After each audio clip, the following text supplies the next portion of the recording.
Kota, I'm Elsie. Welcome to the Roundtable podcast. We've created the space for Ni Vanuatu women to speak freely on issues affecting us today. Let's navigate life in the islands together. Join me as I speak to a new guest every episode and ask the questions you've always wanted to ask. Ale, Yumistorian. This project is made possible with the support of the We Rise Coalition and PACMAS. On this episode, we're going to be talking about the topic of menopause. What is it and what can we as women expect? With me to talk about this topic and most importantly share information is Ellis Lee. Hi Ellis, thank you for joining me on the roundtable. Before we start our conversation, I would love for you to just tell us a little bit about yourself. So, as you've heard, my name is Elise. I am a registered nurse by trade, worked in the health sector for quite a while before deciding to move to public health. I've spent about 5 years doing health coordinating and first aid trainings for Red Cross before I decided to move on and do something different. And then I moved to World Vision, where I spent the last 6 years working for World Vision and doing different roles. So I first started off with being the health technical advisor, working within the different regions in the different countries in the region. And then for 2 years, and then I moved on to doing program manager of a Water for Women project in Santo and Toba. And then I moved to doing inclusive operations, raising voices of people with disability, and then recently stepped into a new role of being deputy portfolio manager for World Vision. Another World Vision representative. So, Elise, I tried to do some research beforehand to find, statistics, maybe an article, any piece of information that shared if and how this topic is being talked about in the Pacific. Unfortunately, I couldn't find anything that, related specifically to menopause. It was mostly information around sexual reproductive health, menstruation, all of that under that particular topic. And so for me, that really, it speaks volume. Like, where is all this information? Why don't we have this information? And so I just wanted to get your perspective. Why do you think there is little information on this topic? And why do you think women should know about menopause? Thank you, Elsie. It's a great question. And before we take a dive into the question, I'd like to just stress that I'm not a gynecologist. I'm not a doctor by trade. A lot of information that I'd be sharing are my opinion and how I see it as a development worker for the past 10 years. So yes, menopause is a very interesting topic. It's little talked about. It's little understood. There was a research that was, that's called the Last Taboo that was undertaken in 2016 to 2017. And that focuses not on menopause, but on menstruation, managed by women and girls. And that was carried out in the Solomon Islands, Fiji and Papua New Guinea. And it's interesting to, learn of one of the findings in the 3 countries.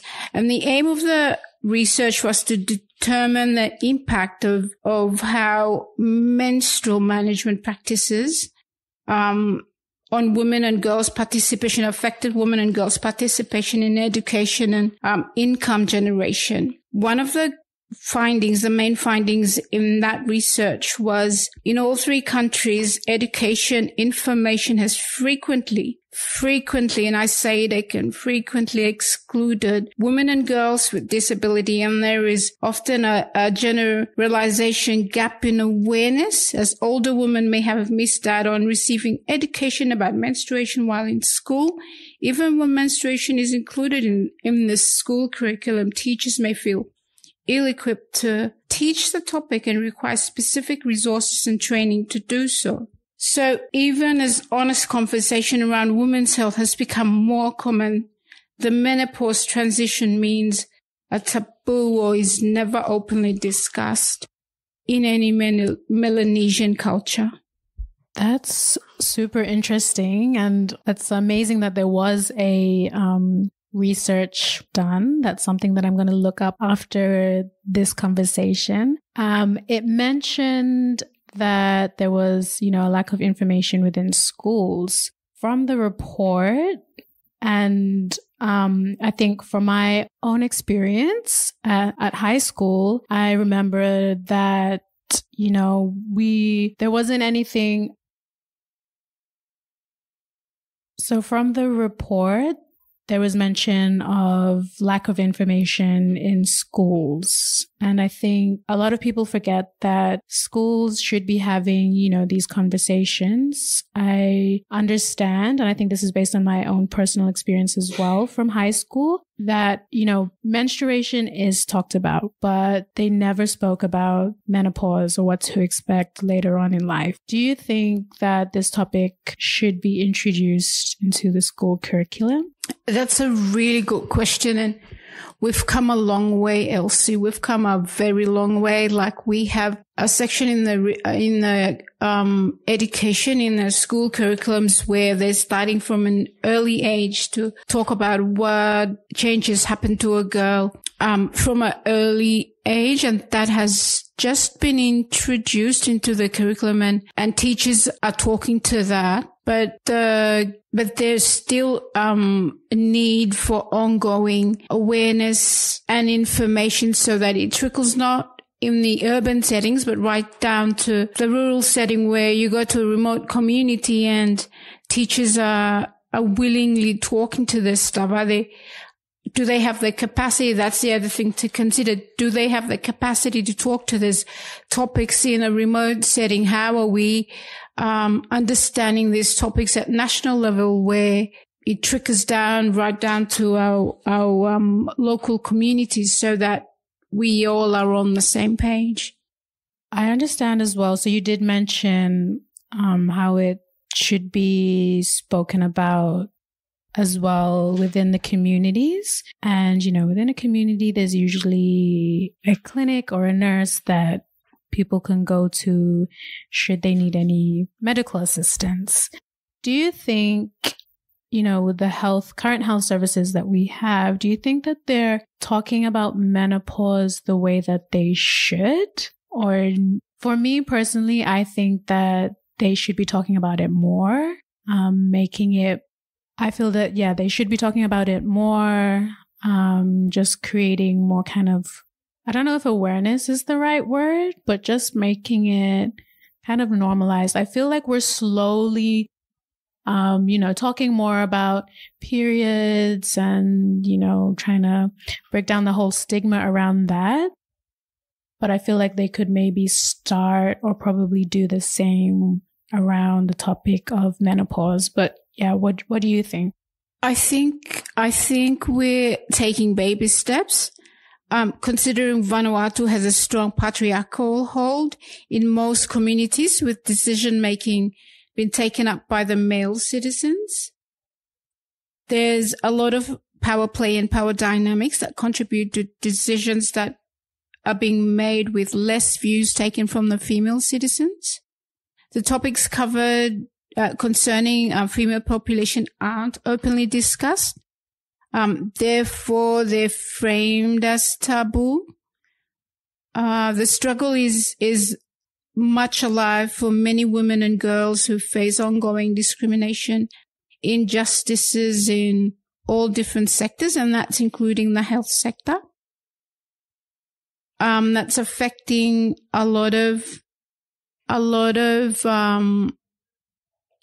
topics that are concerning women and girls. There are identified achievements, gaps and opportunities in areas where women and girls' safety, protection, economic empowerment, and leadership and gender being mainstreamed across the sectors. But I think there's still a lot of work that needs to be done, and achieving increased knowledge and awareness begins at the home with how we discuss topics openly that affect our lives now and in the future to enable gaining respect and support. Our mothers, wives, sisters, aunts, daughters, granddaughters, and other women and girls in our extended family and kinship networks to better support and create better understanding so that we go through the different milestones and phases in life gracefully and with support. You know, as women, we are different. Not everyone's experience is the same. And this is for everything from, you know, our periods to having a baby and then finally reaching menopause. So, Elise, since you are a certified nurse, could you tell us, you know, what is menopause and what should we expect when we reach menopause? Like, what are the symptoms? Menopause is a big topic that's not openly discussed in our homes, in our culture, in our workplaces. Although women face menopause, they go through it not knowing what it is. So menopause, the process of menopause is all about our hormones. Your body begins to produce less estrogen, and your ovaries start running low on eggs, but it doesn't happen all at once. So menopause is divided into 3 different stages. You have perimenopause, and then you have menopause, and then you have postmenopause. So perimenopause is when you're approaching menopause, and it lasts 3 to 7 years, usually begins in the late 40s, early 50s. And then you step into menopause, where it's the end of the reproductive years. The average age to experience that is 51 years of age. And then you step into postmenopause, where it's the phase after menopause, from when a person hasn't had her period, menstrual period for 12 months until the end of their life. And there are the systems may vary as you've mentioned, like all females are different and they all vary, and they experience the different signs and symptoms vary. So you could be the possible signs and symptoms may vary. So there could be some sleep disruptions, anxiety, lack of sleep, difficulty with remembering and concentrating. There could be facial hair that's growing. There could be thinning of hair. You could be gaining weight, changes in the skin. The blood pressure could be elevated. The breast could be losing its size. Those are possible signs and symptoms that we experience throughout the 3 different stages. And at the postmenopausal stage, the symptoms start to slow down and maybe even disappear altogether. And then now you're at a greater risk for other health concerns. That's because there's a decrease in the estrogen in your body.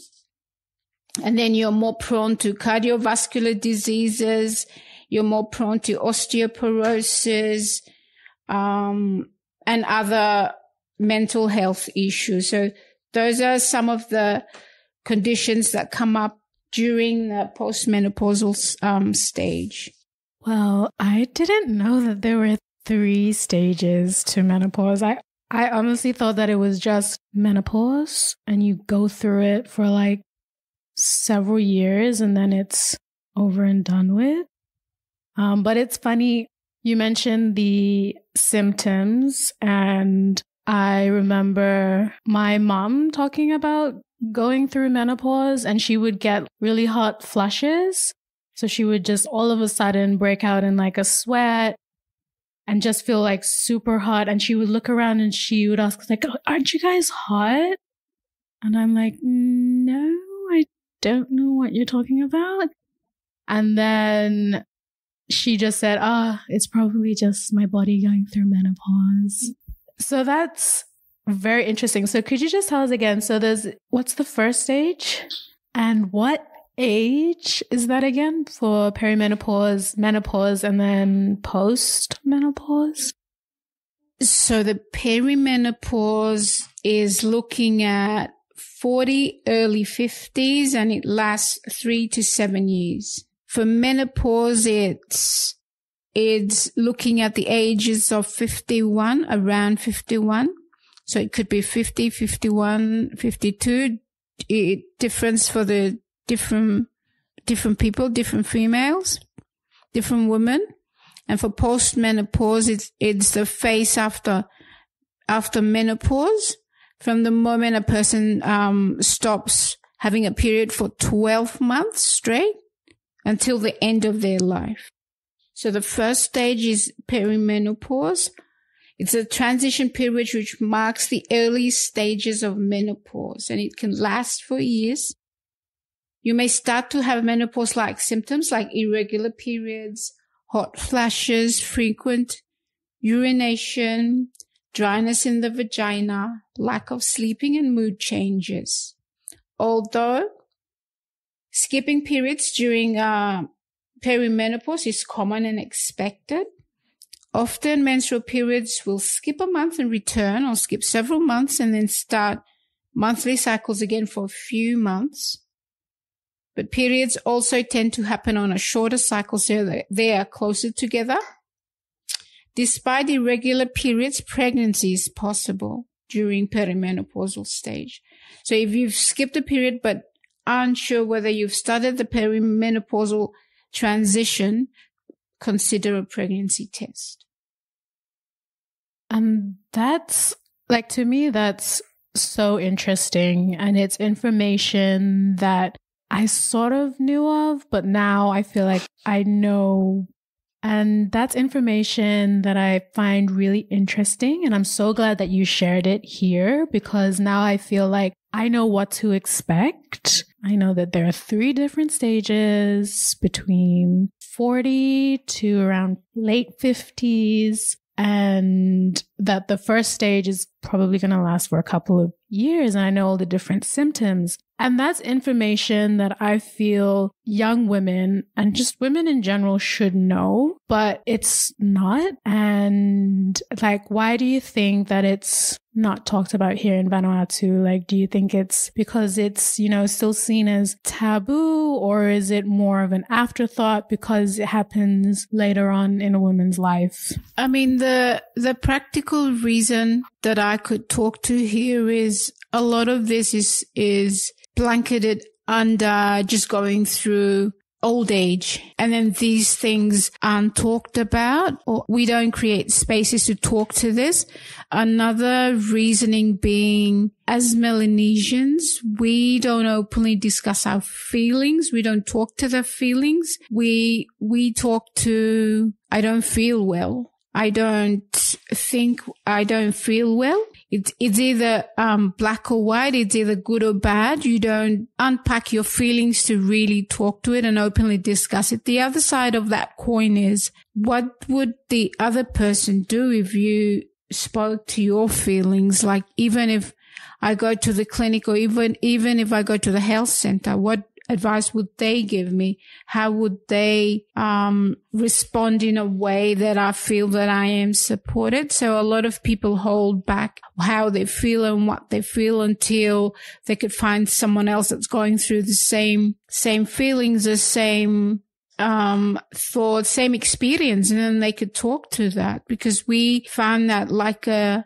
thing in Vanuatu where we create spaces for women to come together and just talk about what they're going through. Because a lot of the times we go to talk about like a structured meeting and talk about community activities, but there's lesser emphasis on creating spaces for women to just come and talk about what they're going through. I totally agree with what you said. I do feel like, there is that lack of just, women, girls coming together to talk about what they're going through, to share their own experiences so that they can learn from each other, know what to expect. And that's one way that, people in the community or just people in general could talk about this topic or any other kind of topic, in fact. And that's one way that we can share information, and I guess is the main source of information for this topic is our health services. With our current situation concerning our health services, do you think that they are talking about it the way they should? I think this is a very good question that a lot of the time people in the country raise expectations to a different level, and they don't really understand what's going on around us. But I think there is definitely a commitment from the government of the people of this nation in developing different strategies and policies to achieve the best health outcome, drawing a roadmap for the people of Vanuatu so that it works as a guideline. There is a policy that's called Health Sector Strategy. It's a strategy 2021 to 2030, and it has like a monitoring and evaluation plan that comes with it. And in the strategy, it talks about health systems being resilient, and accelerating progress to improved health outcomes for the people of Vanuatu. And that already talks to a lot of the health priorities and challenges that may come up. And the approach embraces opportunities for innovative and explores different paths to protecting and improving everyone's health and well-being. And that includes topics like incontinence, topics like disability inclusion, topics like menopause in this case. And the roadmap, like the government has already set the strategic way forward for that. Now it boils down to who are the actors and the players in this, in the spotlight. And I acknowledge the effort that the Ministry of Health has invested in developing this roadmap so that people and organizations can work to achieving greater health outcomes for people. It also talks to forming greater partnerships in addressing in an integrated way, better ways to work together, innovative and creative, so that we talk to a lot of these new upcoming uprising health challenges that the ministry is currently going through, and a lot of the sectors are already moving forward. It's just that there are other priorities that have come up, and the future will bring additional burdens on the health sector. And that we know already, and we've envisioned this to happen. But beyond emerging health threats, our sectors will respond to rising priorities and our growing need for other services. Ongoing challenges associated with in our country the NCD, the communicable diseases, and the unfinished commitments for improved family health. And that also includes menopause and incontinence and the other topics in there. So we've equipped, the HSS has developed to equip the sector to rise to these challenges and ensure that all the people of Vanuatu benefit from these responsive actions. And it also talks to organizations and partners to come together, talk about the uprising challenges and see where we could step in to support the government of the Ministry of Health to move our health deliverables to remote communities, to the people in the communities, so that we are benefiting from the services that we can provide. So with the shared decision-making and integrative strategies, women and their providers can prepare and reflect on the transition in a healthy and holistic way. And this, of course, is always referring to menopausal discussions. So one, build a relationship with your nurse in your area, with your healthcare provider. Practice talking about menstruation and sexual health with healthcare providers. Learn about common perimenopausal systems and signs so that you're better equipped and have the knowledge to better care for someone that's going through that stage, or provide awareness and information to the girls and the daughters in the house. Create space for others to talk about their menopause experiences so that we could share the knowledge around. I call upon the fathers, the husbands, brothers, uncles, sons, grandsons, and other male population in our society, population in our communities, as well as chiefs, churches, and community leaders to join together, create the space to continue having these discussions about life changes in a female life. It is by combining forces and working together that we can be resilient as a nation and create a safe, just, and secure society for women and girls in our lives and for our families and for all to enjoy. So before I finish, I'd like to leave us with a quote from a civil rights female advocate that goes like this: "We delight in the beauty of a butterfly, but rarely admit the changes it has gone through to achieve that beauty." So with that, I'd like to conclude by saying information is power. The more information that can be accessed and made available to the different media platforms, the better. Let's encourage everyone to make use of the opportunities that may come across to enrich their knowledge that will improve their quality of life, and make time to story use creative ways and communication styles to translate your messages with different people to get their views and learnings, which has the potential to enrich and inform and improve your quality of life. Oh, I love that. Information is definitely power. The more information we share about this topic, the more understanding young women and girls will have. And then slowly this will build on our confidence to better know our bodies so we're not left in the dark when it comes to topics like this. Thank you so much, Elise, for joining me at the roundtable and for sharing such insightful information. Ladies, if you want more information on menopause, go to your nearest clinic. There's the Kampushum Head Clinic at One Small Bag, Vanuatu Family Health Clinic, the NTM Clinic, or of course, Vila Central Hospital.